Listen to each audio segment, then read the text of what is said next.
Hi viewers, welcome back to my channel Sridevi embroidery. అందరూ బాగుండాలి, అందులో మనం ఉండాలి. ఈరోజు డిజైన్ వేసే వాళ్ళకే కాదండి, వేయించుకునే వాళ్ళకు కూడా యూజ్ అయ్యే మంచి టిప్ అనేది షేర్ చేస్తా. చూడండి, మనం ఈ గ్లోతో ఈ స్టోన్స్ అనేవి అంటిస్తూ ఉంటాం కదా. డిజైన్ వేసిన తర్వాత మనం స్టిచ్చింగ్ చేస్తే ఏ ప్రాబ్లం ఉండదండి. ఎందుకంటే మనం ఇలా డిజైన్ వేసిన తర్వాత స్టిచ్చింగ్ చేశాక ఈ స్టోన్స్ అనేవి అంటిస్తాం.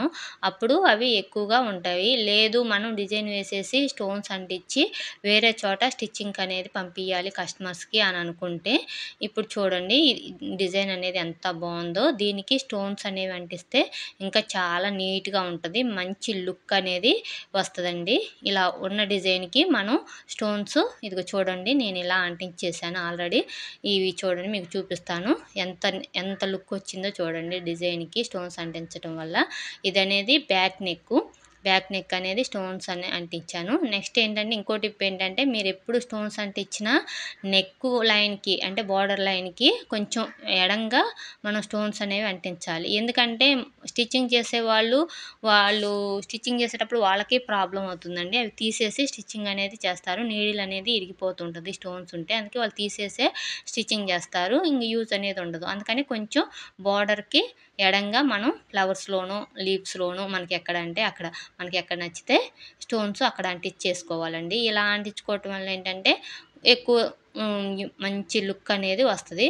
అయితే మనం ఇలా అంటించేస్తాం కదా, ఆల్ ఓవర్ మొత్తం అంటించేసి ఇస్తాం. వాళ్ళు స్టిచ్చింగ్ అనేది చేస్తారు. చేసినప్పుడు ఏంటంటే మిషన్కి తగిలి కొన్ని ఊడిపోతాయి. అలా కాకుండా ఏంటంటే, ఇప్పుడు నేను ఒక మంచి టిప్ అనేది షేర్ చేస్తాను. చూడండి, అది ఒరిజినల్ కదా. ఇలా రివర్స్ అనేది వేసుకోండి. క్లాత్ని ఇలా రివర్స్ వేసుకున్న తర్వాత మీరేం చేస్తారంటే, మామూలుగా ఐరన్ బాక్స్ ఉంటుంది కదా, అది హీట్ చేసుకోండి. కొంచెం హీట్ అయ్యే వరకు అలా ఉంచేసుకొని, ఒకవేళ మీకు ఫ్యాబ్రిక్ ఎక్కడైనా కాలుతుందేమో అన్న భయం ఉంటే కనుక ప్లగ్ను అనేది రిమూవ్ చేయండి. రిమూవ్ చేసి కొంచెం హీట్ వచ్చిన ఐరన్ బాక్స్తో ఈ మన రివర్స్ వేసినాం కదా ఆ డిజైన్ని మనం కొంచెం స్మూత్గా మనం ఐరన్ చేసుకుంటే స్టోన్స్ అనేవి కొంచెం హీట్కి ఎక్కువ అంటుకుపోయి ఎక్కువ క్లాత్కి అలా డిజైన్కి నీట్గా ఉంటాయండి. వాటి వల్ల ఏంటంటే ఊడిపోదు, ఆ స్టోన్ అనేది అలా పట్టుకొని ఉండిపోద్ది అనమాట. మళ్ళీ రఫ్ అండ్ టఫ్గా రుద్దేసుకోకుండా ఇలా చిన్నగా అప్ అండ్ డౌన్గా చిన్నగా స్మూత్గా ఈ ఐరన్ బాక్స్తో ఐరన్ అనేది చేసేసుకోండి. ఇలా చేయటం వల్ల ఏంటంటే స్టోన్ ఎక్కువ కాలం ఉంటుంది. నెక్స్ట్ వచ్చేసి ఇలా ఉంటుంది కదా అని మీరు ఎప్పుడు వాషింగ్ మిషన్లో వేయటం, లేకపోతే బాగా రఫ్గా హ్యాండిల్ చేయటం అనేది చేయకండి డిజైన్ బ్లౌజ్ని.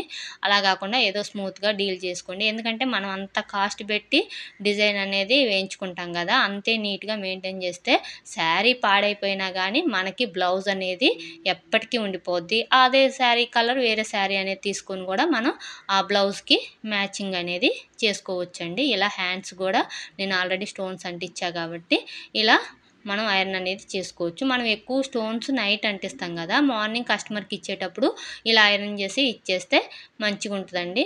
నేను ఇలానే చేస్తాను.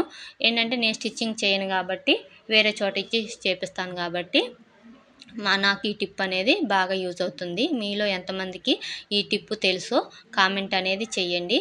వీడియో నచ్చితే లైక్ చేయండి, షేర్ చేయండి, కామెంట్ చేయండి. నా ఛానల్ని సబ్స్క్రైబ్ చేయండి. వీడియో అయితే చాలామంది చూస్తున్నారు కానీ ఎంతమందికి యూజ్ అవుతుందో తెలియడం లేదండి. అందుకే కింద కామెంట్ అనేది చేయండి. నా ఛానల్ని సబ్స్క్రైబ్ చేసి చూసుకోండి. ఇలాంటి మంచి మంచి వీడియోస్ మీకు ఎప్పుడు ఉంటాయండి.